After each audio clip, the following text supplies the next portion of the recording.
Bab 2211 Galactic Shrimp, Subscribe Penatua. Pertarungan itu lebih buruk dari yang mereka perkirakan. Kapal-kapal itu memiliki kekuatan yang luar biasa, dan mereka mungkin bisa melenyapkan seluruh planet dengan mudah. Menghentikan serangan galaksi Shrimp yang menakutkan itu berada di luar kemampuan mereka. Seekor lobster raksasa kadang-kadang muncul di antara gerombolan udang yang lebih kecil.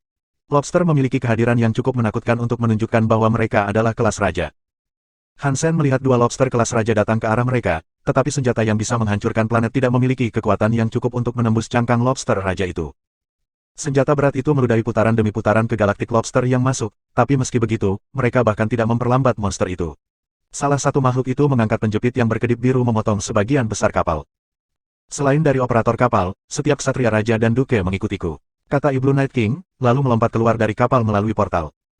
Banyak dari Ice Blue Knight mengikuti Ice Blue Night King, dan kemudian cahaya pisau biru es memotong tanda membutakan menembus kain ruang. Galactic Shrimp yang tak terhitung jumlahnya terbunuh. Kelompok Ice Blue Knight, termasuk Night River King, bergerak di depan kapal.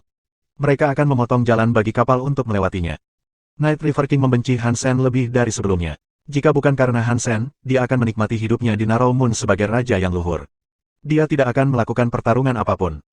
Memikirkan kebencian ini, Night River King menggunakan pikirannya untuk memproyeksikan gambar Hansen ke semua Galactic Shrimp di dekatnya. Dan saat dia mengangkat dua pisau roda bulan yang seperti gigi, sebuah roda air hitam dikirim berputar untuk membunuh banyak dari Galactic Shrimp itu. Ledakan. Roda air hitam menghantam cangkang lobster, mengirimkan percikan api biru ke langit malam. Sebagai tanggapan, lobster raja menggerakkan penjepitnya dan memotong kincir air hitam menjadi dua.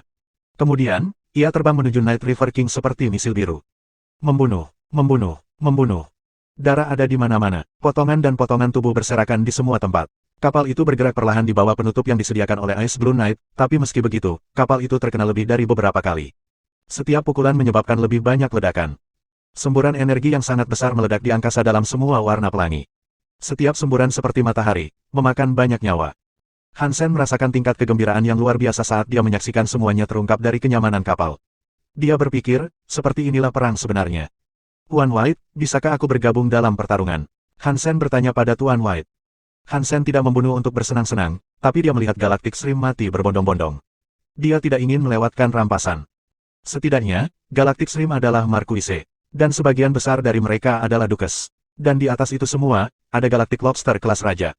Jika dia bisa mendapatkan serangan terakhir, dia mungkin memiliki kesempatan untuk mengklaim jiwa binatang buas itu.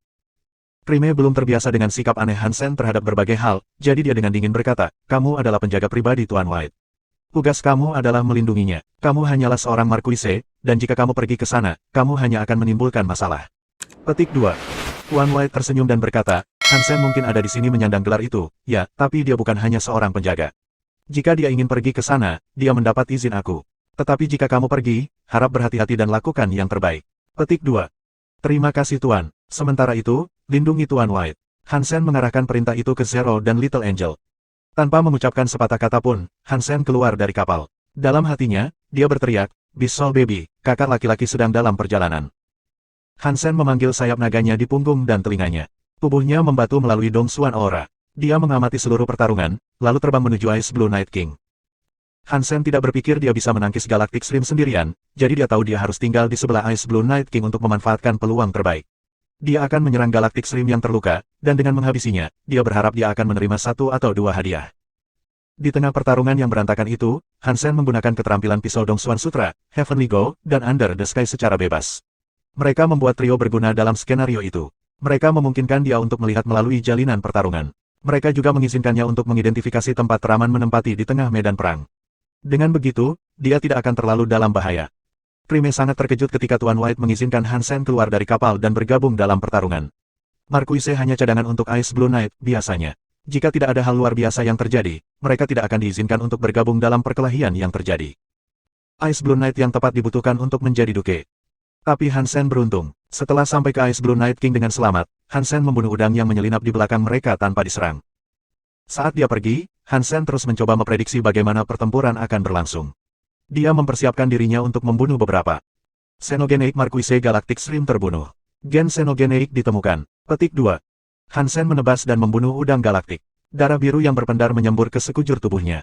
Dalam waktu singkat, dia berhasil membunuh 30 dari mereka. Tidak ada seorang pun yang memberinya jiwa binatang. Dia juga tidak punya waktu untuk mempelajari gen Xenogenik. Dia harus terus berjalan, membunuh sambil pergi. Ada terlalu banyak Galactic Shrimp, dan Hansen harus terus berteleportasi untuk mengubah orientasi dirinya sendiri dan memperbaiki lokasinya. Dia terus bergerak di antara tempat-tempat aman untuk memberi dirinya ruang bernafas, tetapi menjauh dari sebagian besar Galactic Shrimp mengharuskan dia untuk membunuh cukup banyak dari mereka juga. Pertarungan Ice Blue Night King terlalu berbahaya untuk didekati, dari apa yang bisa dilihat Hansen.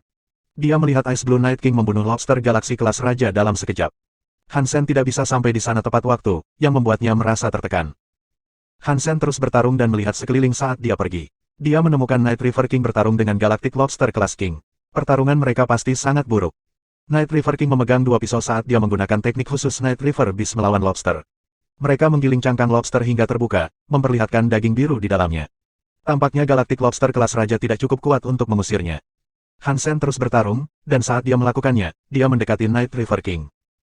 Night River King itu jahat. Orang tua ini bertarung dengan lobster galaktik kelas raja, tapi dia tetap di tempat yang aman di mana dia tidak akan diserang oleh udang. Sepertinya dia memutuskan bahwa melawan lobster, meski berbahaya, adalah taruhan yang lebih aman daripada bertengkar dengan semua udang. Tapi karena itu, dia memberiku kesempatan. Hansen perlahan mendekat ke Night River King. Ini bukan waktunya untuk menyerang Night River King. Jika Ice Blue Knight mengetahui apa yang telah dia lakukan, itu akan dicap sebagai kejahatan. Target Hansen adalah lobster galaktik yang bertarung dengan Night River King. Dia ingin memanfaatkan gangguan dan cederanya. Senjata menembakkan baut energinya, menghasilkan serangkaian ledakan yang meletus di semua tempat.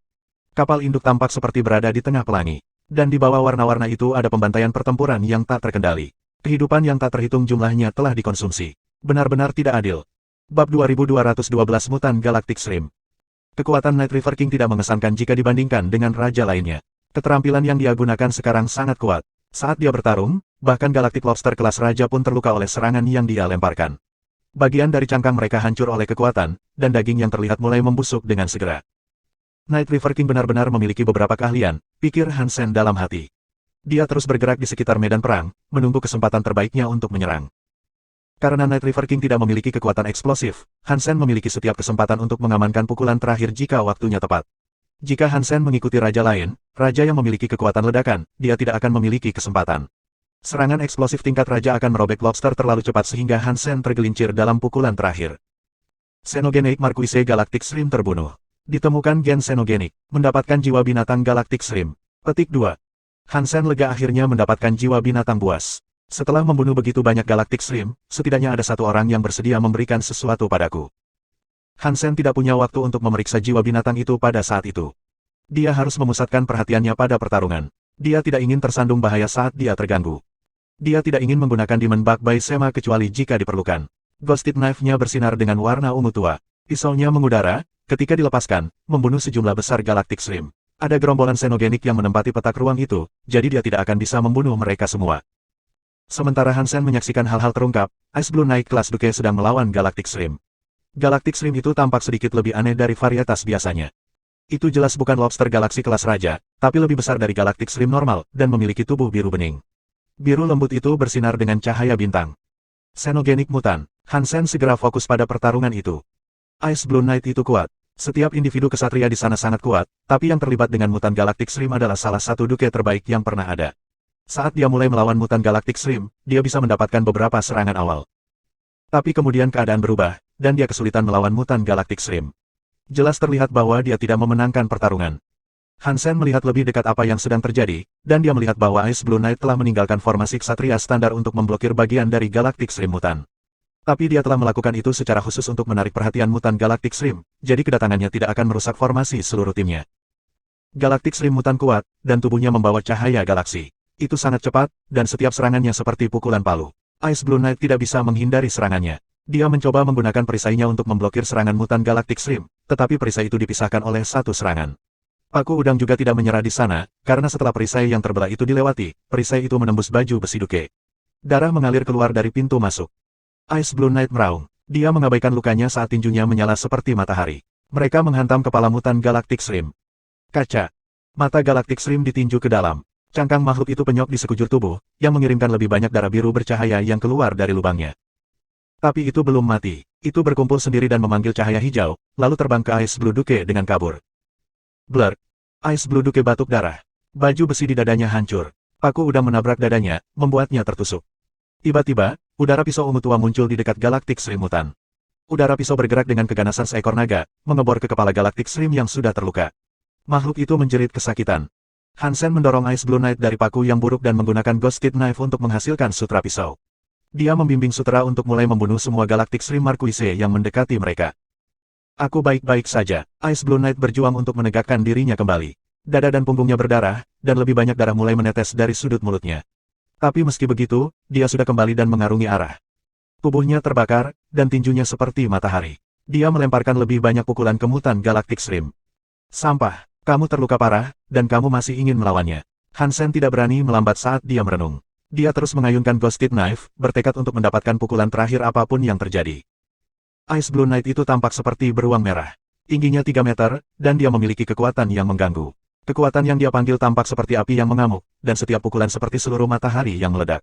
Serangannya benar-benar membuat Hansen tidak bisa berkata-kata. Jika dia belum membuka cangkang mutan Galactic Shrimp, Hansen tidak akan bisa menembusnya seperti yang dia lakukan.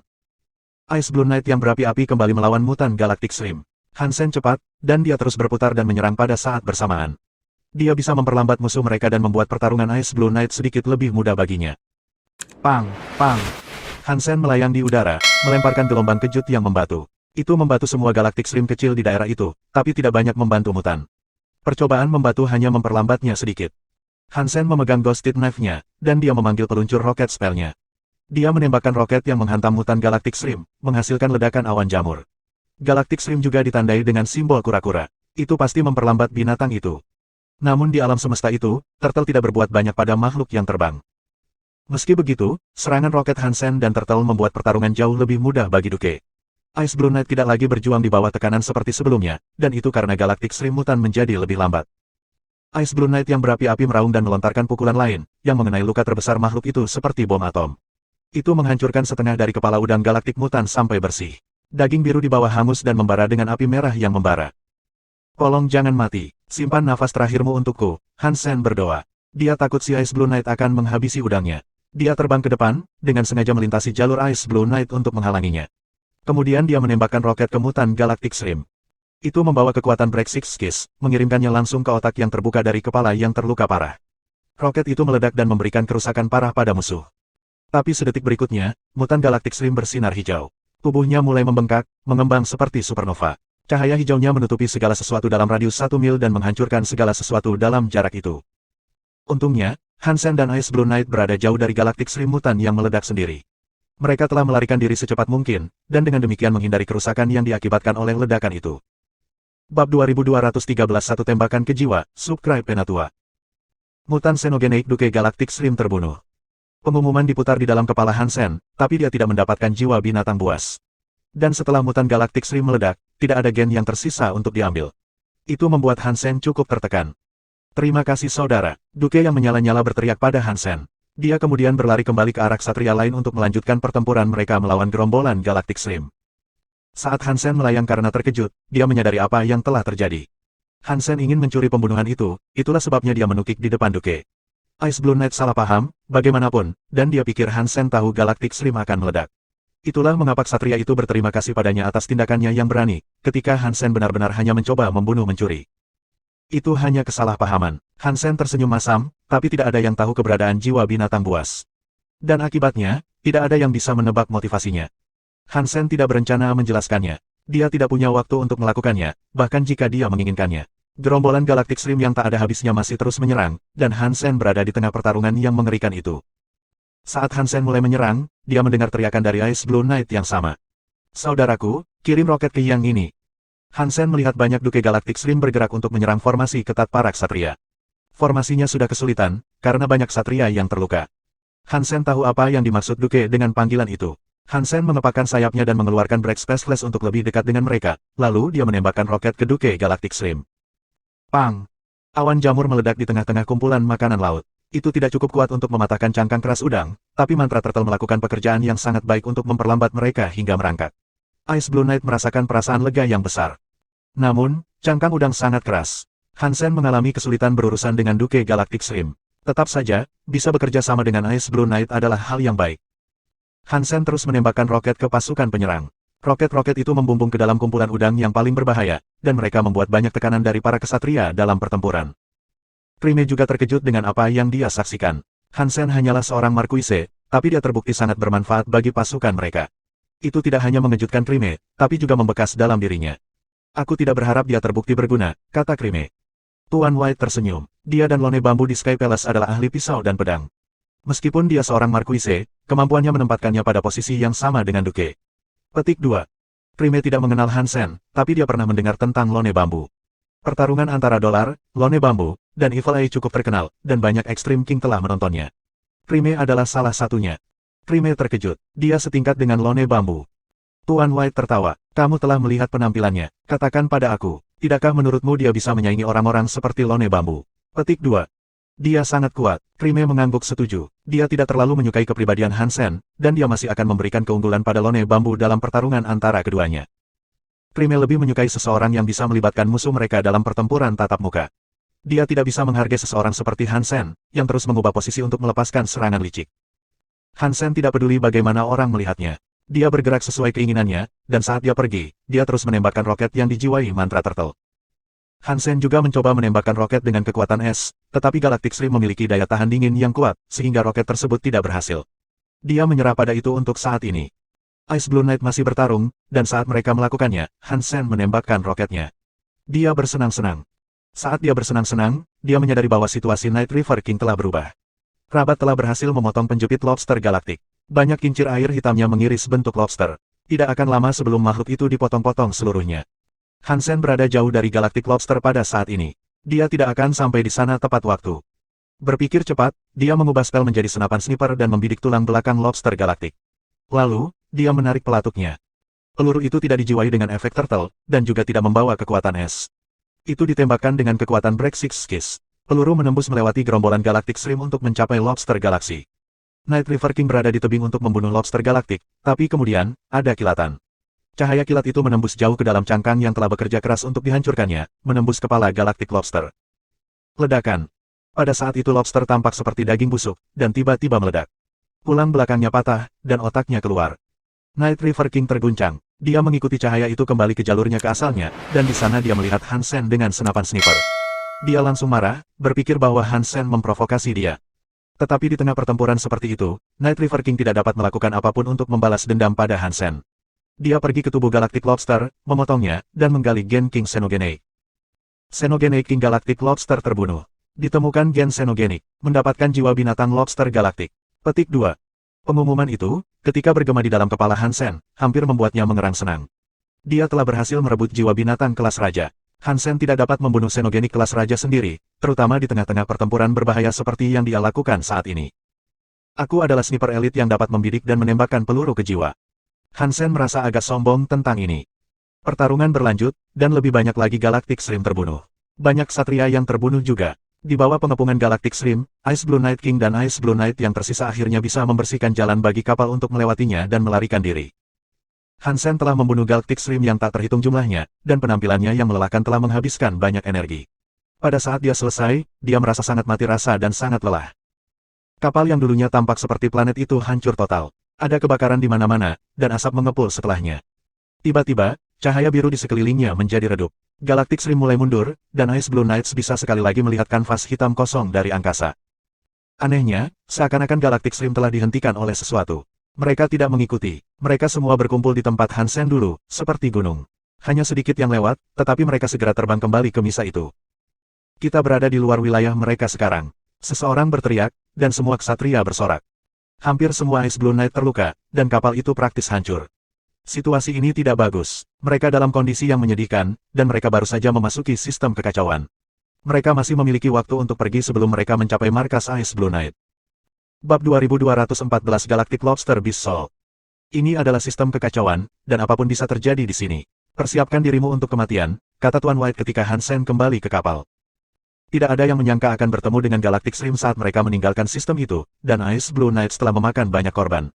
Namun, mayoritas dari mereka berhasil lolos. Secara keseluruhan, pertempuran telah berjalan dengan baik. Para ksatria juga senang karena mereka tidak membangunkan Black Hole Speeder. Jika mereka punya, seluruh pasukan mereka pasti akan binasa, tidak hanya sedikit mereka yang kalah karena udang. Mayat para ksatria yang mati tidak dapat diambil, karena tidak ada yang bisa kembali ke wilayah Galactic Stream dan menemukan mayatnya. Bahkan jika mereka bisa kembali, yang binasa pasti sudah dimakan oleh makhluk itu sekarang. Mereka telah kalah banyak dalam pertarungan itu. Mereka tidak dapat mengembalikan gen xenogenik atau tubuh orang yang telah mereka bunuh, tidak ada waktu untuk mengumpulkan apapun. Dan setelah pergi, mereka tidak bisa berpikir untuk kembali. Kapal-kapal itu rusak parah. Untungnya, kapal-kapal itu dirancang untuk menangkis serangan xenogenik. Armor lambungnya seperti kerak bumi. Meskipun kapal-kapal itu rusak parah, intinya tidak terluka. Alhasil, mereka masih bisa terbang. Saat dia beristirahat, Hansen melihat ke arah jiwa binatang Galactic Shrimp dan Galactic Lobster yang dia dapatkan. Hansen telah mendapatkan banyak jiwa binatang Galactic Shrimp, termasuk 16 peringkat Marquise dan satu lagi adalah Duke. Itu jauh lebih dari yang dia duga. Dia telah lupa berapa banyak udang yang dia bunuh selama pertempuran. Galactic Shrimp Beast Soul, pedang. Hansen memanggil jiwa monster pedang Galactic Shrimp. Kemudian, pedang besar sepanjang 2 meter muncul di tangan Hansen. Tapi itu tidak seberat pedang besar biasa. Greatsword Galactic Shrimp seperti paku di ujung Galactic Shrimp. Itu adalah warna biru transparan, dan itu tampak seperti gergaji, tetapi dengan ujung yang tajam dan runcing. Itu bersinar biru. Ketika Hansen mengayunkan pedangnya, itu melepaskan ledakan cahaya biru. Hansen memberikan salah satu jiwa binatang Galactic Shrimp kepada setiap temannya. Senjata kelas Marquise tidak terlalu lusuh. Adapun Duke, dia memberikan itu pada Ji-King. Tubuh super dewa Ji-King disebut Sword Soul. Dia cukup terampil dengan pedang, jadi Hansen memberikannya padanya demi Jianran. Namun, hal terpenting yang berhasil dia dapatkan adalah jiwa binatang Lobster Galaktik. Hansen mengalihkan fokusnya ke itu. Jiwa binatang buas Galactic Lobster kelas Raja, baju besi. Armor kelas Raja, Hansen berteriak sedikit. Dia membutuhkan baju besi dengan kekuatan seperti itu. Denon Bak Baisema memiliki tingkat pertahanan yang tinggi, tetapi Hansen tidak dapat menyerang saat perisainya dipasang. Armor jiwa binatang berbeda, itu adalah item dasar yang dibutuhkan semua orang. Sayang aku hanya punya satu. Jika aku berhasil membunuh beberapa lagi, semua orang akan memiliki baju besi lobster ini. Kita akan jauh lebih aman dalam sistem kekacauan, itu pasti, pikir Hansen dalam hati. Hansen memanggil armor Galactic Lobster, dan kristal biru tembus pandang melilitnya. Di dalam kristal biru itu memancarkan cahaya hijau berkilau. Hansen pindah, dan ketika dia melakukannya, sepertinya bintang-bintang di seluruh galaksi bergerak bersamanya. Baju besi yang indah, apakah itu jiwa binatang Lobster Galaktik? Ji-King memandangi armor Hansen dengan iri. Armor itu sangat indah, itu bersinar seperti berlian biru, jadi itu pasti akan menarik perhatian wanita manapun yang lewat. Namun, Hansen bukanlah penggemar mengenakan sesuatu yang begitu flamboyan. Jika dia bisa memilih tampilan, dia lebih suka sesuatu yang kusam dan abu-abu. Lagi pula, dia memang suka bersikap low profile. Mengenakan baju besi seperti itu membuat Hansen terlihat seperti kunang-kunang di kegelapan. Itu sangat berkilau, dan semua jenis musuh akan tertarik padanya. Meski begitu, itu lebih baik daripada tidak sama sekali. Hansen kemudian memberi Han Yan jiwa binatang Raja Demon Bak emasnya.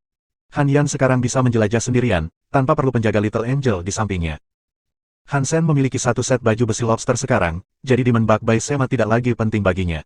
Jika dia memang membutuhkannya, dia bisa menemukan Little Angel dan yang lainnya. Setelah melihat Galactic Shrimp beraksi, Hansen memiliki pemahaman yang jauh lebih baik tentang luasnya dan bahaya sistem kekacauan jauh lebih banyak. Bahkan dengan 3 Raja Demon Bak Baisema, miliknya keamanan masih tidak pasti.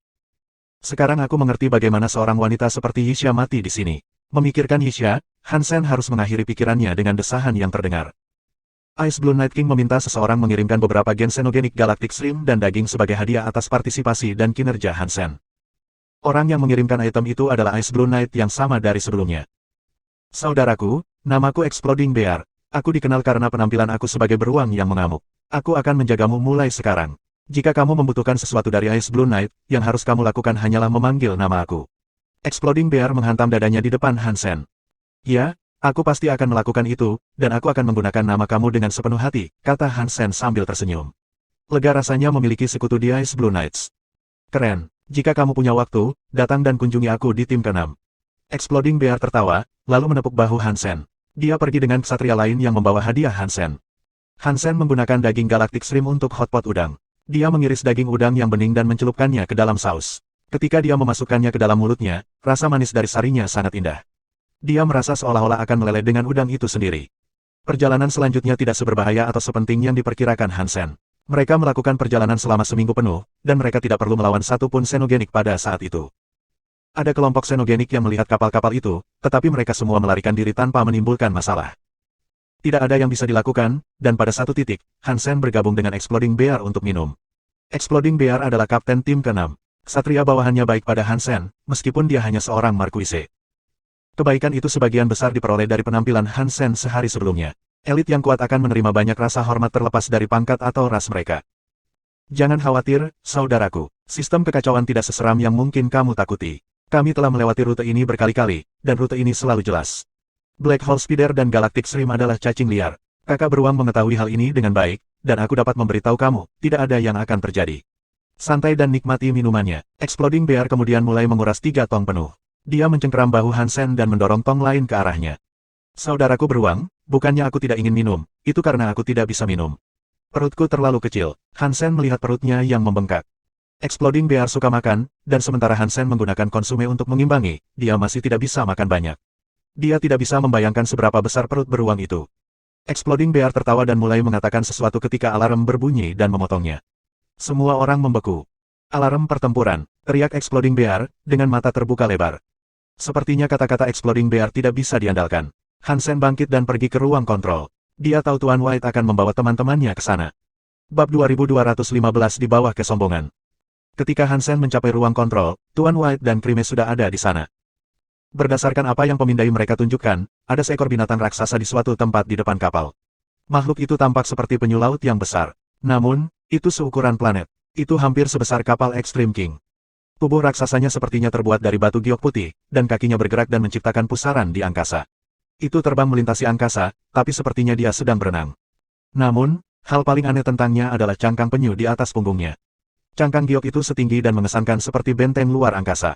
Tapi bukannya halus dan hampir tidak memiliki ciri seperti penyu sungguhan, cangkang ini memiliki banyak kastil dan istana di atasnya. Itu terlihat agak luar biasa. Semua kapal memasuki mode pertempuran, tetapi karena Ice Blue Night King tidak memberikan perintah, kapal menahan tembakan. Mereka mengalami kebuntuan dengan penyu raksasa. Berbagai emosi muncul di wajah Ice Blue Night King dan Ice Blue Night. Mereka sangat serius, tetapi sangat marah dan takut pada saat bersamaan. Apa itu? Hansen diam-diam bertanya pada Tuan White. Tuan White menjawab dengan tenang, Under Overbearing, itu adalah salah satu xenogenik dewa yang paling menakutkan dalam sistem kekacauan, yang jumlahnya banyak. Petik 2. Hansen terkejut mendengar ini, dan dia ingat apa yang diberitahukan kepadanya tentang kematian Yixia. Dikatakan bahwa Yixia dibunuh oleh Under Overbearing. Berapa banyak Under Overbearings yang ada dalam sistem chaos? Hansen bertanya, melihat kura-kura raksasa itu. Tuan White tahu apa yang benar-benar ingin ditanyakan oleh Hansen, jadi dia berkata, hanya ada satu. Knife Queen memang dibunuh oleh makhluk ini. Petik 2. Setelah mendengar itu, ekspresi rumit muncul di wajah Hansen. Dia melihat makhluk itu berenang melintasi angkasa, dan dia bisa tahu betapa menakutkannya bahkan melalui layar komputer. Dia tahu dia tidak cukup kuat untuk melawannya. Bahkan dengan Tricolor Demon Bug by Sema, dia tidak akan bisa memblokir serangan yang dilepaskan oleh musuh itu. Hansen tahu bahwa Ice Blue Night telah menerima perintah untuk membersihkan planet raksasa dalam sistem kekacauan. Tetapi dengan melakukan itu, mereka membangunkan Under Overbearing, yang telah tertidur di sana pada saat itu. Itu menjadi gila dan menyerang Ice Blue Night King. Yixia adalah salah satu anggota terkuat dari Ice Blue Night, dan dia memiliki beberapa hasil kerusakan tertinggi. Dia mampu menahan Under Overbearing cukup lama untuk para Ice Blue Night dan 2 tim kesatria lainnya untuk datang dan memberikan dukungan. Yixia ditelan oleh Under Overbearing, tetapi pasukan kesatria mampu melindungi kapal dan membawa mereka menjauh dari planet raksasa. Mereka tidak benar-benar memberikan kerusakan pada binatang itu. Sekarang setelah mereka bertemu Under Overbearing lagi, setiap orang di Ice Blue Knights tampak berkonflik. Mereka diam-diam mencengkeram senjata mereka. Dan meskipun mereka tampak marah atas kekalahan mereka sebelumnya, mereka tidak terlihat percaya diri dalam prospek mengambil makhluk itu lagi. Mereka tahu kekuatan kolektif mereka tidak akan cukup untuk mengalahkan Under Overbearing. Bagaimanapun, itu adalah dewa. Monster itu sedang bermain di luar angkasa. Itu tidak mendekati mereka, mengabaikan Ice Blue Knight seolah mereka adalah serangga yang berkeliaran di sekitar kakinya.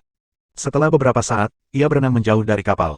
Setelah penantian yang tak berkesudahan, Under Overbearing menghilang dari pandangan semua orang.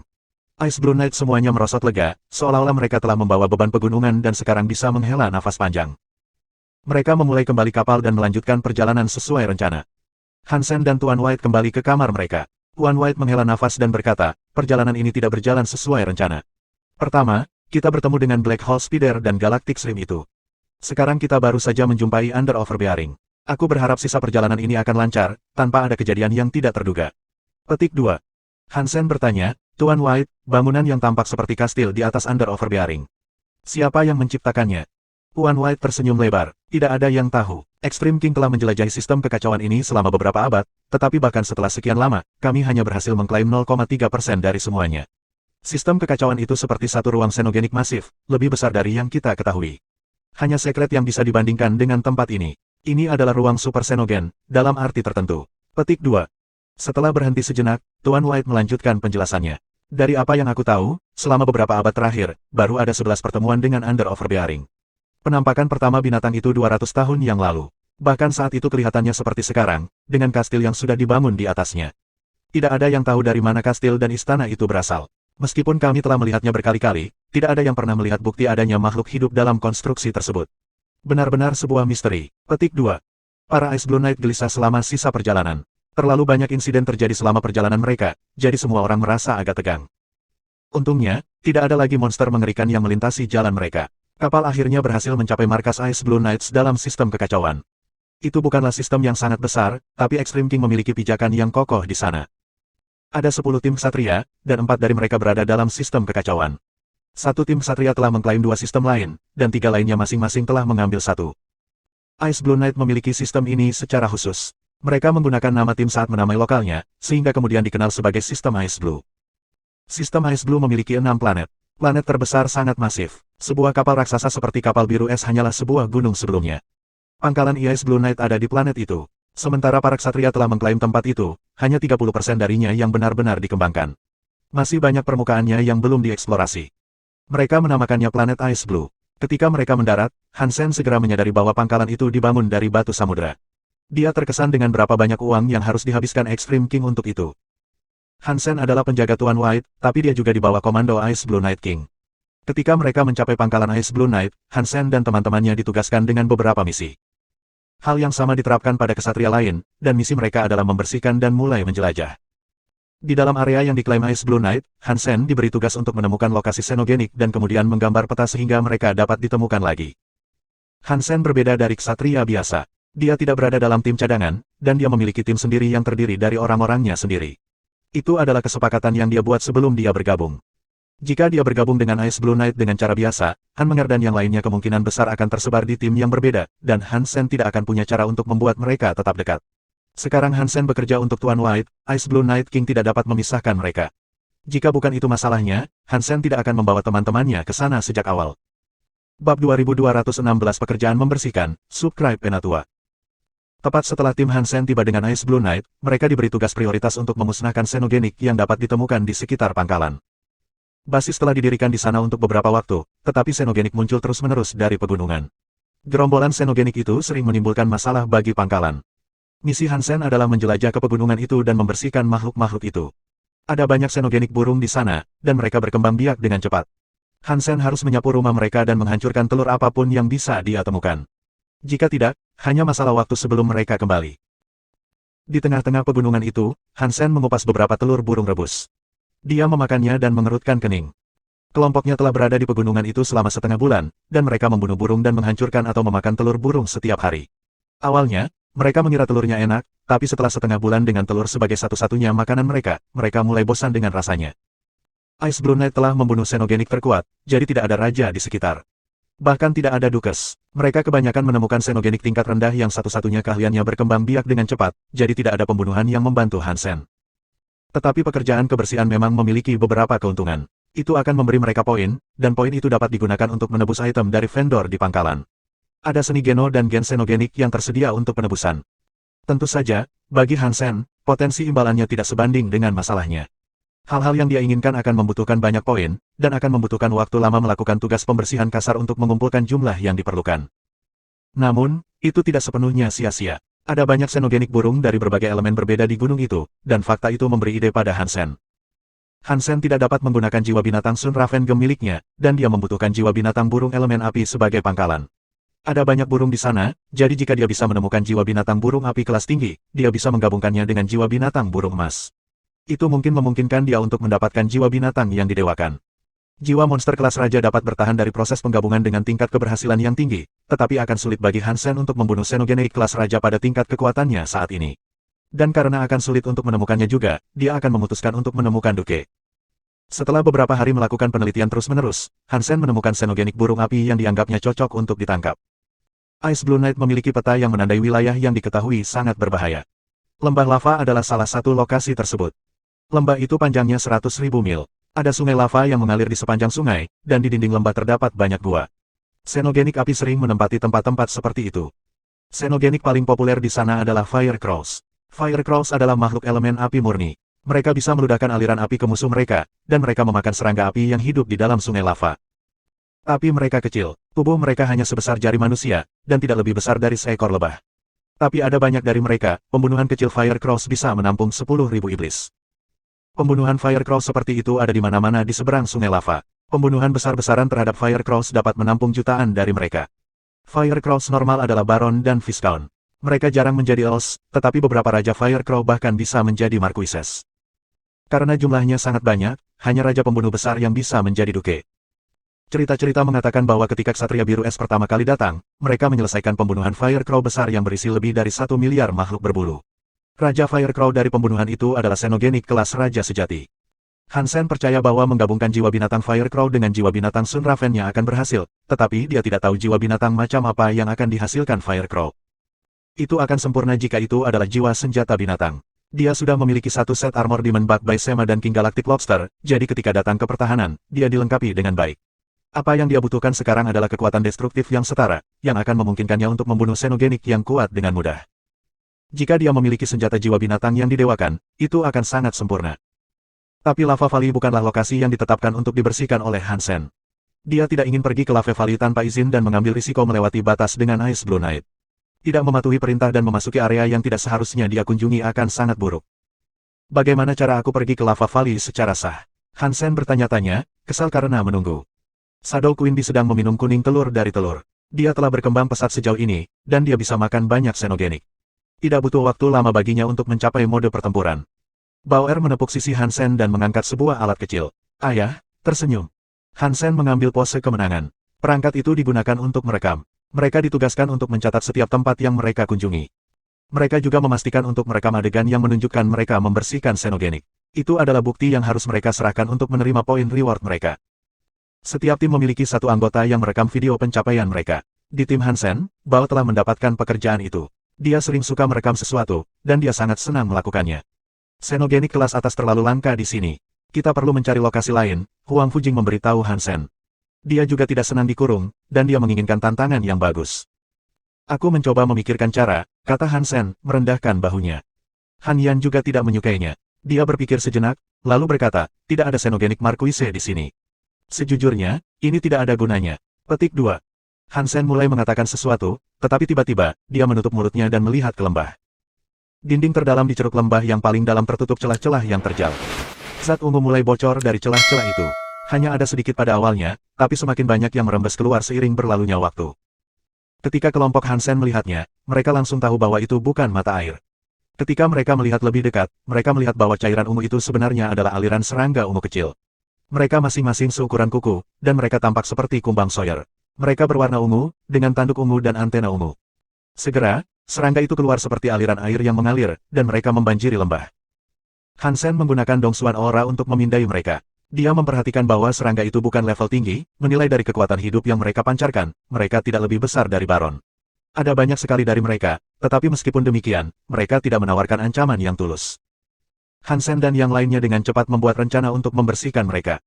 Meskipun mereka bukan musuh tingkat tinggi, menghancurkan mereka akan menjadi cara yang baik untuk mendapatkan lebih banyak poin.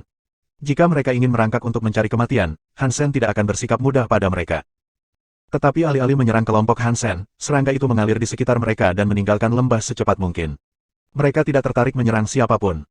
Melihat serangga berperilaku seperti itu, cukup adil untuk berasumsi bahwa mereka melarikan diri dari sesuatu. Bab 2217 Reruntuhan. Setelah melihat begitu banyak serangga melarikan diri dari lembah, Hansen dan yang lainnya tertarik oleh rasa ingin tahu untuk melihat kembali celah itu. Saat mereka menyaksikan, sebuah tangan muncul. Celah itu sangat kecil, jadi akan sangat sulit bagi makhluk manapun untuk mendorongnya.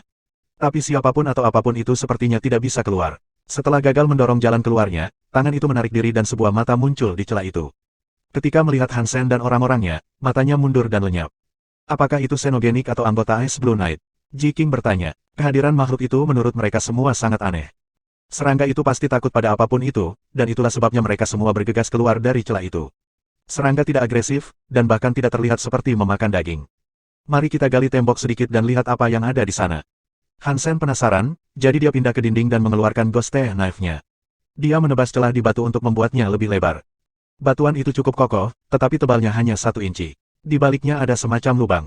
Hansen menggali pintu masuk agar orang-orangnya bisa masuk ke tempat itu.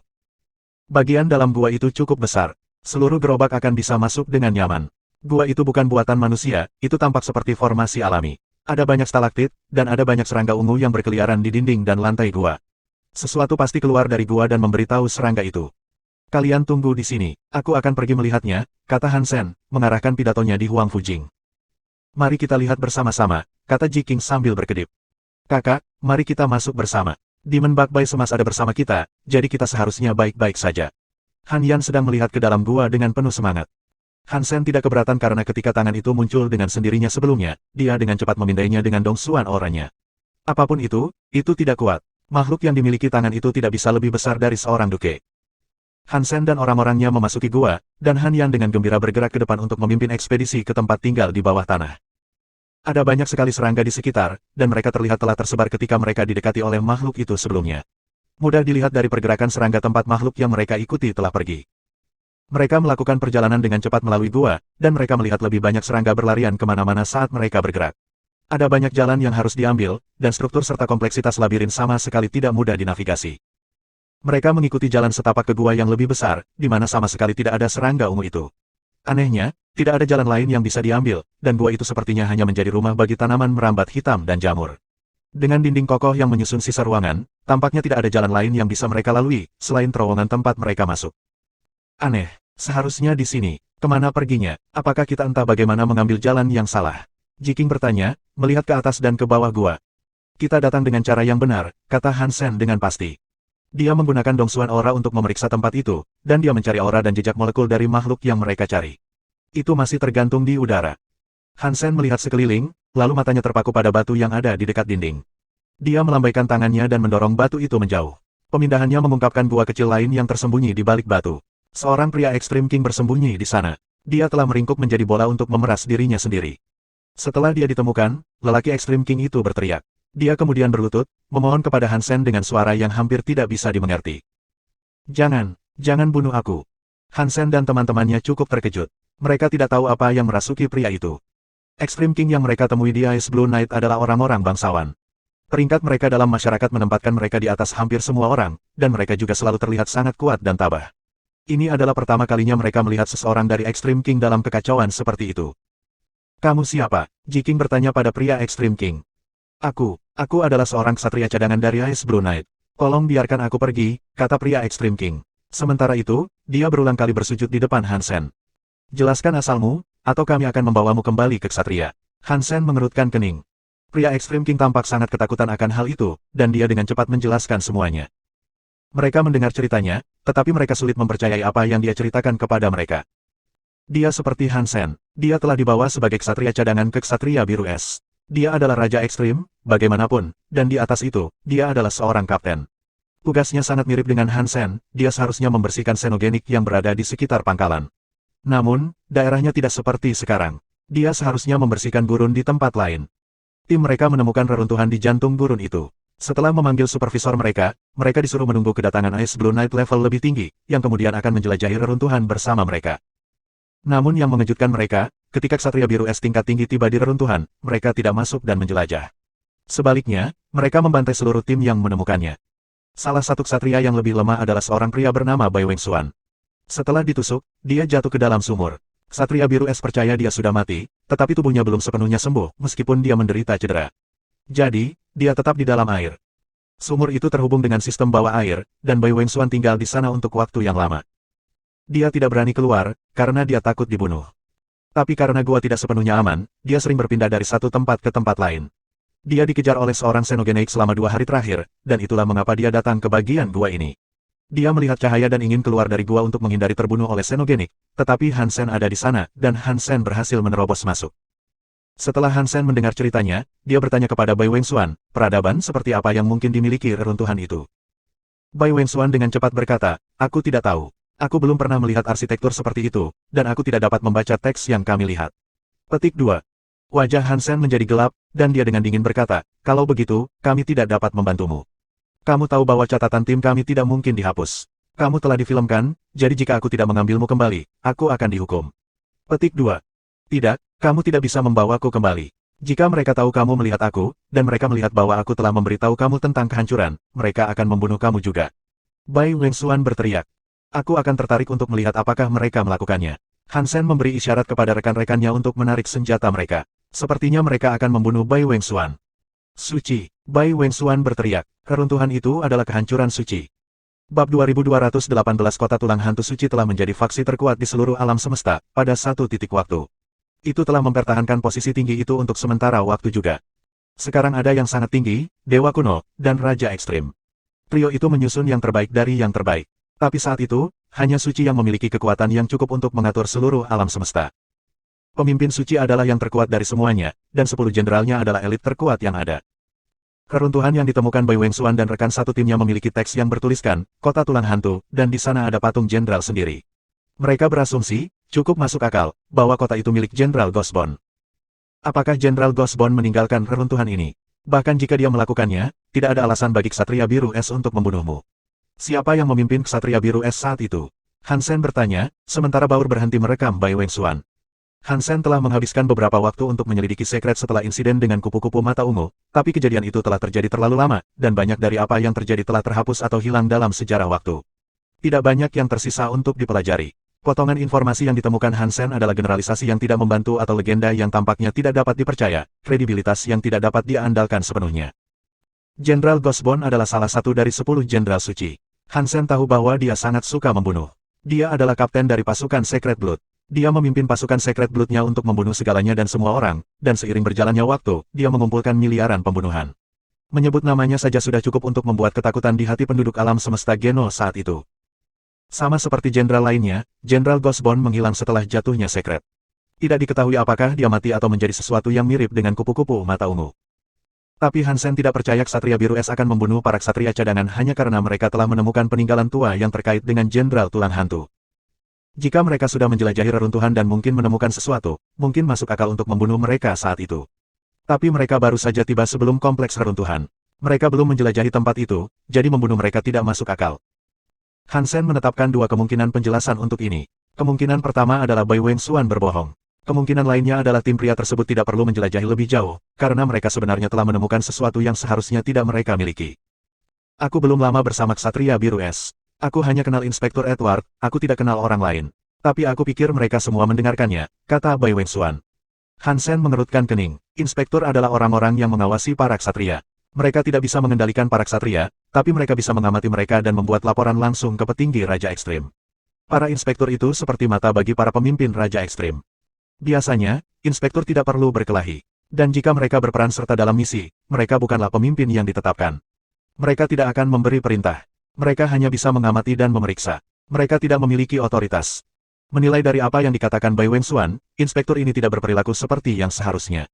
Jika Bai Wengsuan tidak berbohong, maka sesuatu pasti telah terjadi yang dia lewatkan. Bawa aku ke reruntuhan, kata Hansen kepada Bai Wengsuan. Tapi, Bai Wengsuan ragu-ragu. Entah kau membawa kami ke reruntuhan, atau kami membawamu ke Ksatria Biru Es. Buktikan kepada aku bahwa kamu mengatakan yang sebenarnya. Pilihannya, bagaimanapun, sepenuhnya terserah padamu, kata Hansen dengan tenang. Menurut Bai Wengsuan, ketika timnya menemukan reruntuhan itu, Raja Ksatria Biru Es berada di luar sistem kekacauan. Jika yang dia katakan itu benar, mungkin Inspektur Edward ingin mengambil sesuatu dari reruntuhan itu untuk dirinya sendiri. Hansen ingin tahu tentang apa yang mungkin ada di sana, jika Inspektur Edward sangat menginginkannya untuk membunuh semua orang karenanya. Hansen sangat tertarik pada hal-hal yang berkaitan dengan suci. Bai Wengsuan hanyalah seorang markuise. Dia adalah seorang raja ekstrim, tapi dia tidak lebih dari warga negara pada umumnya. Jika dia adalah seseorang yang istimewa, dia tidak akan menjadi seorang ksatria cadangan. Untuk markuise dari ras yang lebih tinggi, kekuatannya cukup bagus. Tapi dibandingkan dengan Hansen, dia jauh lebih rendah. Jadi, Hansen menunjukkan kekuatannya kepada pria itu. Dan kemudian, pria itu menurut. Dia setuju untuk membawa kelompok Hansen ke reruntuhan. Tapi Bai Wengsuan tersesat saat dia melarikan diri melalui labirin bawah tanah. Dalam simpul terowongan bawah tanah yang kusut itu, dia butuh waktu lama untuk menemukan jalannya. Hansen tidak dapat menjelajahi permukaan, karena timnya tidak bertugas membersihkan wilayah lain. Jika para ksatria mengetahui bahwa mereka akan pergi ke gurun, itu akan dianggap sebagai kegagalan tugas mereka. Dan ada kemungkinan para ksatria akan percaya bahwa mereka adalah mata-mata dari ras lain. Meskipun jalan mereka sedikit berkelana, arah mereka pada akhirnya benar, dan setelah seharian melakukan perjalanan, Hansen dan krunya sampai ke sistem air bawah tanah. Sebelum mereka pergi ke sungai, ada percikan. Seekor ular raksasa yang setebal tong meluncur keluar. Itu mengembuskan asap hijau tepat ke arah mereka. Ular sungai Yin kelas Duke. Bai Wengsuan berteriak. Dia berbalik dengan maksud untuk melarikan diri. Huang Fujing menarik kemejanya dan menariknya kembali. Saat dia melakukannya, Han Menger menembakkan panahnya. Sebuah cahaya hitam muncul, dan itu merobek asap hijau dan menghilangkan seluruh kepala makhluk itu. Tubuh raksasa Yin River Snake ambruk di tepi sungai bawah tanah. Bai Wengsuan menatap. Dia menoleh ke Han Menger dengan ekspresi kosong. Siapa? Kamu ini siapa? Seorang pendukung Marquise baru saja membunuh Duke Yin River Snake dalam satu pukulan. Orang-orang seperti itu seharusnya adalah anggota Knight yang handal. Ditambah lagi, Hansen mengatakan dia ingin pergi ke reruntuhan. Tentunya mereka tidak mungkin menjadi ksatria cadangan. Apakah kamu kenal Pak White? Hansen bertanya dengan menyipitkan mata. Maksudmu penasihat putih? Kamu kenal dengan penasihat putih? Bai Wengsuan tampak sangat bahagia. Dengar, kamu mungkin punya kesempatan untuk tinggal di sini. Membawa kamu kembali ke Raja Ekstrim tidak akan sulit. Hansen berpura-pura menjadi misterius. Dia menepuk bahu pria itu, dan kemudian berhenti berbicara. Bai Wengsuan sekarang tahu bahwa Hansen dan orang-orangnya adalah milik Tuan Putih, dalam kapasitas tertentu. Dan itu membantu meningkatkan kepercayaan diri dan keinginannya untuk membantu. Ada banyak xenogenik bawah air yang mereka temui, tetapi tidak satupun dari mereka adalah kelas raja. Mereka kebanyakan adalah Marquise atau Dukes. Han Menger mampu membunuh setiap orang sebelum orang lain sempat. Aku ingat tempat ini, berbeloklah ke batu ini, dan kita akan dekat dengan kolam. Berenanglah di kolam itu, dan akan ada jalan yang menuntun kita ke sumur. Bai Wengsuan menunjuk ke batu aneh saat dia berbicara. Tidak lama kemudian, Hansen menemukan kolam yang disebutkan pria itu. Hansen memimpin jalan, dan kemudian, semua orang terjun untuk mencapai lorong bawah air. Tak lama setelah itu, kepala Hansen memecahkan permukaan air di dalam sumur. Dia bersembunyi di sana, tapi diam-diam melihat sekeliling. Dia tampak cukup terkejut dengan apa yang dilihatnya. Kucing 9 kehidupan. Hansen sangat terkejut. Dia juga tidak mengira akan menemukan patung kucing 9 kehidupan di sana. Bab 2219 Aula Batu Aneh, Subscribe Penatua. Kota kecil itu dibentuk menjadi persegi sederhana. Sumur itu berada di tengah alun-alun kota, dan di ujung setiap jalan panjang yang memancar dari pusat kota, tembok kota terlihat di ujung terjauh. Di belakang alun-alun ada istana batu, dan di kedua sisi gerbang berdiri patung batu. Di sisi kiri adalah patung kucing 9 kehidupan. Selain lebih besar dari kucing 9 kehidupan yang sebenarnya, ia terlihat persis sama di semua fiturnya. Itu bahkan memberikan perasaan yang sama. Itu sangat mirip. Dan di sisi kanan gerbang ada patung prajurit yang berlapis baju besi. Selain baju besi, itu menggunakan pisau tulang. Wajah dan tangan prajurit, yang tidak berlapis, berbentuk kerangka. Patung ini pasti Jenderal Ghostbone, tapi jika ini kotanya, maka dia adalah pemilik tempat ini. Mengapa patungnya berada di dekat gerbang seperti penjaga? Hansen kemudian punya ide, dan napasnya tercekat di dadanya. Patung dari kucing 9 kehidupan dan Ghostbone umum ada di depan gerbang seperti penjaga. Apakah itu berarti pemilik istana sebenarnya adalah pemimpin sekret? Petik 2. Hansen mencoba memikirkan pilihan lain, tapi dia tidak bisa menemukan sosok lain di sekret yang mungkin menggunakan keduanya sebagai penjaga. Hansen tidak tahu sifat pasti dari asosiasi kucing 9 kehidupan dengan sekret, tetapi Jenderal Ghostbone adalah salah satu dari 10 jenderal. Tentunya hanya pemimpin sekret yang bisa memerintahkan orang seperti itu untuk menjaga gerbang. Hansen menggunakan Dongsuan Aura untuk memindai lingkungan mereka. Dia tidak dapat mendeteksi makhluk lain di sekitarnya. Mungkin Inspektur Edward sudah berhasil menemukan untuk apa dia datang dan kemudian pergi. Namun, Hansen belum ingin mengambil risiko meninggalkan sumur. Gerbang di depan terbuka. Dengan terbuka, sulit untuk tidak mencurigai seseorang mungkin ada di sana. Dia harus berhati-hati. Kalian tunggu di sini, aku akan pergi dan melihatnya. Hansen memandang Huang Fujing, yang berada di sampingnya di dalam air, lalu dia menyentuh Little Invisible. Setelah itu, Hansen menghilang. Dia diam-diam keluar dari sumur. Hansen mendekati istana, menggunakan Dongsuan Aura untuk menyembunyikan kehadirannya sepenuhnya. Hansen berjalan di depan istana dengan sangat hati-hati. Ketika dia melihat ke dalam istana, dia tercengang. Karena kotanya tidak terlalu besar, istana ini sebagian besar terdiri dari satu aula. Dari sudut pandangnya, Hansen bisa melihat segala sesuatu di aula. Dan anehnya, ada banyak lubang di lantai aula. Mereka seperti kuburan. Ada 2 orang di dalam, dan mereka memakai lencana yang mengidentifikasi mereka sebagai anggota Ice Blue Knight. Mereka sedang beristirahat di atas sebuah patung. Setelah Hansen melihat apa yang digambarkan oleh patung terbalik itu, dia bahkan lebih terkejut. Patung itu tampak persis seperti yang pernah dia kunjungi di penampungan Kaisar Manusia. Hansen mengira patung di dalam istana itu akan menggambarkan pemimpin sekret, tapi anehnya, itu sebenarnya adalah patung Kaisar Manusia. Tidak mungkin, Kaisar Manusia berasal dari sekret. Garis waktu ini tidak sejajar. Kaisar Manusia ada di tempat suci, dan dia telah berada di sana selama bertahun-tahun. Sekret sudah dihancurkan sebelum dia meninggalkan tempat suci. Jadi, bagaimana patungnya bisa ada di sini? Hansen berjalan ke pintu dan melihat ke dalam aula. Selain patung Kaisar Manusia, tidak ada yang lain. Hanya ada beberapa meja batu dan kursi batu. Termasuk patung Kaisar Manusia, semua batunya telah rusak parah. Pada awalnya, Hansen hanya bisa melihat setengah dari patung yang rusak, karena setengah lainnya ada di dekatnya. Jelas, seseorang sedang mencari sesuatu di aula ini. Tapi apapun itu, mereka belum menemukannya. Jika mereka melakukannya, dua dari mereka tidak akan menjaga area seperti dulu. Hansen memandang kedua Ice Blue Knight itu, dan dia mencatat bahwa mereka tidak lemah atau kuat. Mereka mungkin dukes, tapi mereka bukan anggota Extreme King. Salah satunya tampak seperti Exploding Bear, sementara yang lain tampak seperti naga hibrid. Dia memiliki tanduk, tetapi dia tidak memiliki sayap naga. Aku mengatakan bahwa Inspektur Edward pasti salah. Jika ini adalah tempat suci milik pemimpin sekret, lalu kenapa kita belum menemukan relik yang kita cari? Tanya Duke Exploding Bear sambil menghela napas. Jika Inspektur Edward mengatakan itu ada di sini, maka ini dia. Sekarang, diamlah dan kembali bekerja, naga Duke hibrid berkata. Aku ingin bekerja, tapi aku ingin tahu bagaimana cara bekerja, Duke Exploding Bear terkekeh. Dragon Duke Bibrida itu mengerutkan kening dan berkata, Ice Blue Night King tidak kembali tepat waktu, jadi terserah pada Inspektur Edward untuk menangani mereka. Jika tidak, Raja Ksatria akan melihat sesuatu yang mencurigakan sedang terjadi. Tunggu sebentar lagi, Inspektur Edward akan segera menghubungi kita dan memberitahu kita apa yang harus dilakukan. Petik 2. Setidaknya Hansen mengetahui bahwa Inspektur Edward belum menemukan untuk apa dia datang ke sana. Hansen terus menguping, tapi dia tidak mendengar apapun tentang tempat suci atau peninggalan sekret yang mereka cari. Dia bisa memastikan keberadaan harta karun. Hansen tidak memasuki aula. Dia berjalan di sekitar kota dulu. Banyak tempat telah digeledah, dan banyak bangunan telah roboh. Para ksatria inspektur pasti sudah lama mencari di sana, tetapi mereka belum menemukan untuk apa mereka datang. Hansen tidak pandai menemukan sesuatu, jadi dia juga tidak akan bisa menemukan di mana benda itu disembunyikan. Jika Inspektur Edward tidak bisa menemukan apapun itu, Hansen pasti tidak bisa. Kembali ke alun-alun, Hansen melihat lagi ke Istana Batu. Dia melihat tidak ada tanda atau plak yang menghiasi itu. Bangunan itu dibangun dengan sangat kasar, dan tidak ada ukiran atau lukisan di permukaannya. Tapi dilihat dari patung-patung di sekitarnya, istana itu seharusnya tidak dibangun terlalu lama. Jika Hansen harus menebak, dia bertaruh usianya hanya sekitar 10.000 tahun. Hansen melihat patung Jenderal Ghostbone dan kucing 9 kehidupan lagi. Dia menegaskan bahwa mereka tidak istimewa, dan bahwa mereka memang hanya patung. Bahan untuk konstruksi mereka kemungkinan besar berasal dari pegunungan terdekat. Hansen kesal dengan kurangnya kemajuan, jadi dia memanggil jiwa binatang ungu mata kupu-kupu. Mata kanannya berubah ungu saat pupilnya terbelah menjadi 4 bagian. Dia melihat segala sesuatu di sekitar istana, dan dia bahkan memeriksa kedua patung itu. Tidak ada. Matanya menganalisis segalanya, termasuk patung kaisar manusia. Semuanya terbuat dari bebatuan biasa, bahan yang ada di mana-mana di seluruh planet Ice Blue. Hansen terus melihat sekeliling sampai sesuatu menarik perhatiannya. Di dekat patung kaisar manusia ada ubin batu yang retak. Sepertinya itu adalah kanopi yang pernah berada di atas kepala patung kaisar manusia. Ubin batu adalah bagian dari kanopi itu. Patung kaisar manusia telah dipotong menjadi 2, dan kanopi juga telah rusak. Itu runtuh di dekat patung, dan beberapa di antaranya pecah berkeping-keping, sedangkan bagian lainnya tetap utuh. Ketika Hansen mengamati puing-puing, dia melihat bahwa sebagian besar pecahan batu adalah bongkahan batu biasa.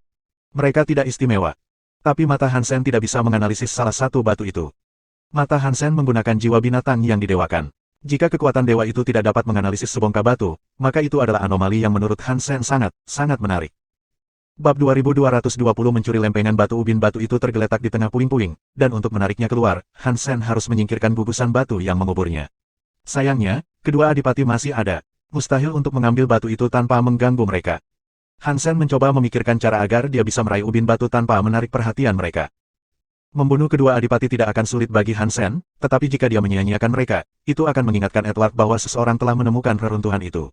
Ini akan mendorong inspektur untuk menyelidiki, paling tidak. Bagaimanapun, satu-satunya penghuni non-xenogenik di planet itu adalah Ksatria Biru Es. Target Edward adalah seseorang dari pangkalan. Taruhan terbaik Hansen adalah mencuri ubin batu sambil menghindari menarik perhatian penjaga. Itu akan menyelamatkannya dari banyak masalah. Tapi beruang api dan naga bibrida itu mempertahankan posisinya di atas patung. Mereka menghadap ke arah ubin, jadi mengambilnya tidak mungkin untuk saat ini. Setelah berpikir sejenak, Hansen meninggalkan aula batu. Dia melihat sekeliling kota dan menyadari bahwa dia saat ini berada di gurun tanpa makhluk. Tidak ada xenogenik bagi Hansen untuk memikat jalan mereka. Setelah beberapa saat, Hansen kembali ke sumur dan memanggil bintang kecil. Dia meletakkan Little Invisible di punggung bintang kecil, lalu meminta bintang kecil yang tersembunyi untuk mencuri ubin itu. Bintang kecil dapat mengambil barang dan memindahkannya melalui bahan padat. Dia bisa saja meraih ubin batu melalui puing-puing tanpa menarik perhatian. Hansen hanya perlu mengalihkan perhatian kedua adipati cukup lama agar bintang kecil membuat ubinnya menghilang. Dengan begitu, tidak akan ada jejak yang tertinggal, karena batu-batu lainnya tidak akan dipindahkan. Setelah bintang kecil masuk, dia secara bertahap memasuki tumpukan puing-puing batu, dan sementara kedua adipati itu berpaling, dia menelan ubin batu dan menyelinap pergi bersamanya. Pekerjaan yang baik. Little Star dan Little Invisible membawa ubin batu itu kembali padanya, dan kesuksesan mereka membuat Hansen sangat bahagia. Dia menyelipkan ubin batu ke dalam sakunya dan membawa teman-temannya untuk keluar kota melalui saluran bawah air di bawah sumur. Hansen kembali ke daerah yang seharusnya dia patroli, dan kemudian dia menempatkan Bai Wengsuan di dalam Destiny's Tower. Dia membawa Jiking bersamanya untuk membunuh lebih banyak Xenogenik, tetapi saat mereka bertengkar, perekam mereka rusak. Konten di dalam perekam tidak dapat dihapus. Mereka telah memfilmkan Bai Wengsuan, jadi perangkat itu harus dihancurkan. Hansen kembali ke pangkalan untuk mengambil perekam lain, dan semuanya berjalan dengan baik. Tidak ada yang curiga, para Xenogenik rupanya memiliki kebiasaan memecahkan perekam. Ketika semuanya beres, Hansen pergi ke kamarnya di pangkalan untuk beristirahat. Dia juga meluangkan waktu untuk meneliti ubin batu yang dia ambil. Ubin batu terlihat sangat biasa. Lempengan itu sendiri hanya seukuran tangan pria. Tidak ada kata atau simbol di atasnya. Itu memiliki sedikit kelengkungan, seperti lempengan batu. Hansen menggunakan lensa kupu-kupu mata ungu untuk memeriksanya, tetapi dia tidak dapat menganalisis komposisinya. Dia tidak dapat mengetahui bagaimana itu dibuat. Karena dia tidak bisa menemukan yang lebih dari itu, dia menyingkirkan lempengan batu itu. Hansen mengumpulkan timnya dan mempersiapkan diri untuk membunuh Xenogenik lagi, dan dengan keberuntungan, para ksatria memerintahkan mereka untuk membersihkan lembah lava. Tim yang sebelumnya bertugas membersihkan lembah lava mengalami kemalangan untuk bertemu monster Duke yang berapi-api di laut lava. Karena cedera yang mereka alami, mereka tidak dapat lagi bekerja di daerah itu, oleh karena itu diperlukan tim lain untuk dikirim sebagai gantinya. Beberapa tim ingin pergi ke sana, karena bahaya lokal yang melekat. Tetapi kelompok lain dengan cepat mulai merekomendasikan Hansen dan timnya. Hansen dengan senang hati menerima tugas itu, karena dia tetap ingin pergi ke sana. Dia tidak menyangka semuanya akan berjalan sebaik ini. Dia bahkan tidak perlu memikirkan alasan untuk pergi ke sana. Tanpa banyak bicara, Hansen mengumpulkan rekan-rekannya dan membawa mereka ke lembah lava. Antusiasmenya membuat petugas yang memberinya tugas itu cukup bingung. Lembah itu panjang dan berkelok-kelok seperti naga, dan terbentang jauh melebihi apa yang bisa dilihat mata mereka. Lava menggelegak dan menyembur ke sekeliling mereka, bintik-bintik bahan cair naik seperti uap. Xenogenik yang selaras dengan api ada di mana-mana. Banyak Xenogenik burung terbang bola-balik di dekat dinding lembah, mencoba menangkap Xenogenik yang berapi-api, seperti kutu api, yang datang dari tepi sungai. Hansen melihat Fire Crows. Panjangnya hanya beberapa sentimeter, tetapi tubuh merah mereka terbang begitu cepat sehingga sulit untuk melihat bahwa mereka benar-benar memiliki sayap.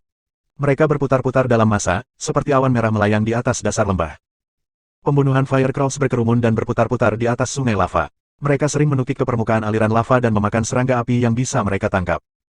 Setelah Fire Crows menangkap serangga api, mereka akan kembali ke sarang mereka yang bertengger di dinding yang lebih tinggi. Di sana, mereka akan memberi makan bayi Fire Crows mereka. Fire Crows memiliki kemampuan reproduksi tingkat lanjut. Mereka bisa menghasilkan bayi setiap beberapa bulan. Jika mereka tidak membutuhkan lingkungan yang ekstrim, jumlah mereka pasti akan melampaui seluruh planet. Jiking ingin pamer. Setelah melihat segerombolan Fire Crows, dia menarik senjatanya dan bergegas ke arah mereka. Hansen juga tidak menahan diri, karena dia segera mengirim roket ke Fire Crows. Xenogenik Viscount Finger Fire Crow terbunuh. Ditemukan gen Xenogenik, mendapatkan jiwa binatang Finger Fire Crow. Petik 2. Hansen tidak pernah bosan mendengar pengumuman itu. Dia dengan cepat pergi untuk memeriksa jiwa binatang macam apa yang dia dapatkan. Viscount Beast Soul Finger Fire Crow, tipe halo. Hansen membeku. Jiwa halo bis jarang, tapi yang dia inginkan adalah senjata. Hansen memanggil jiwa binatang Finger Fire Crow, dan lingkaran cahaya yang menyala muncul di sekitar kakinya. Rasanya seperti ada burung berapi yang berputar-putar di sekitar kakinya. Tubuhnya tampak merah. Ketika Hansen menyerang, serangannya akan menghasilkan kerusakan api. Cincin yang menghasilkan kerusakan akibat kebakaran. Sayang sekali hanya ada satu dari mereka. Hansen merasa tertekan. Menggabungkan jiwa binatang Sun Raven dengan itu akan sia-sia. Untungnya, ada banyak jenis burung berapi yang menempati lembah lava. Hansen harus mencari target yang lebih cocok. Jika dia tidak dapat menemukan yang cocok, dia harus berpikir untuk menetap di Fire Crow.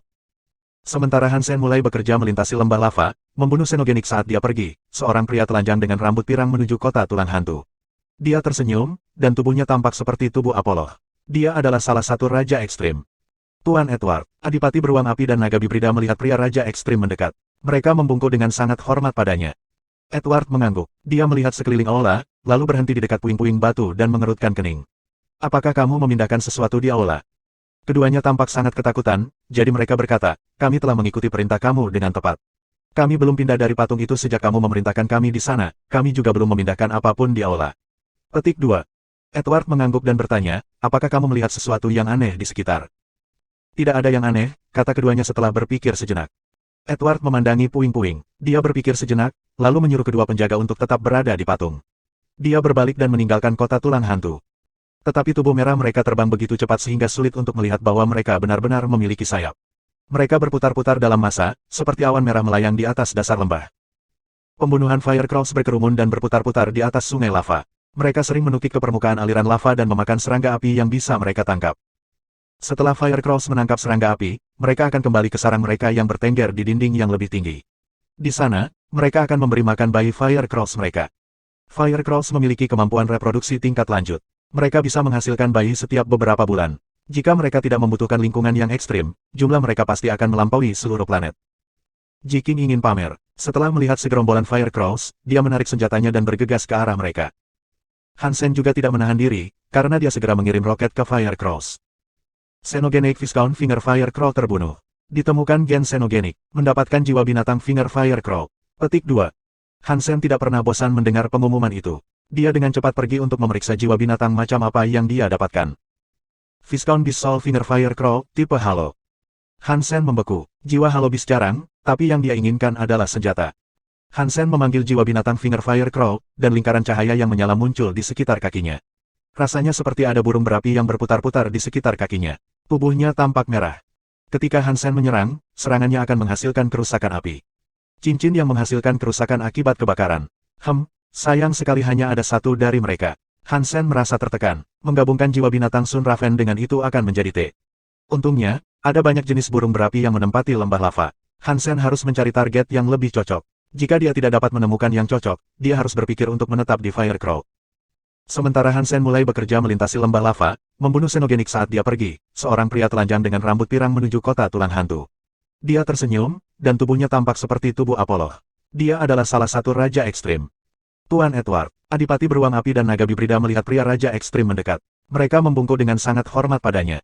Edward mengangguk. Dia melihat sekeliling aula, lalu berhenti di dekat puing-puing batu dan mengerutkan kening. Apakah kamu memindahkan sesuatu di aula? Keduanya tampak sangat ketakutan, jadi mereka berkata, kami telah mengikuti perintah kamu dengan tepat. Kami belum pindah dari patung itu sejak kamu memerintahkan kami di sana, kami juga belum memindahkan apapun di aula. Petik 2. Edward mengangguk dan bertanya, apakah kamu melihat sesuatu yang aneh di sekitar? Tidak ada yang aneh, kata keduanya setelah berpikir sejenak. Edward memandangi puing-puing. Dia berpikir sejenak, lalu menyuruh kedua penjaga untuk tetap berada di patung. Dia berbalik dan meninggalkan kota tulang hantu. Terima kasih sudah subscribe Penatua.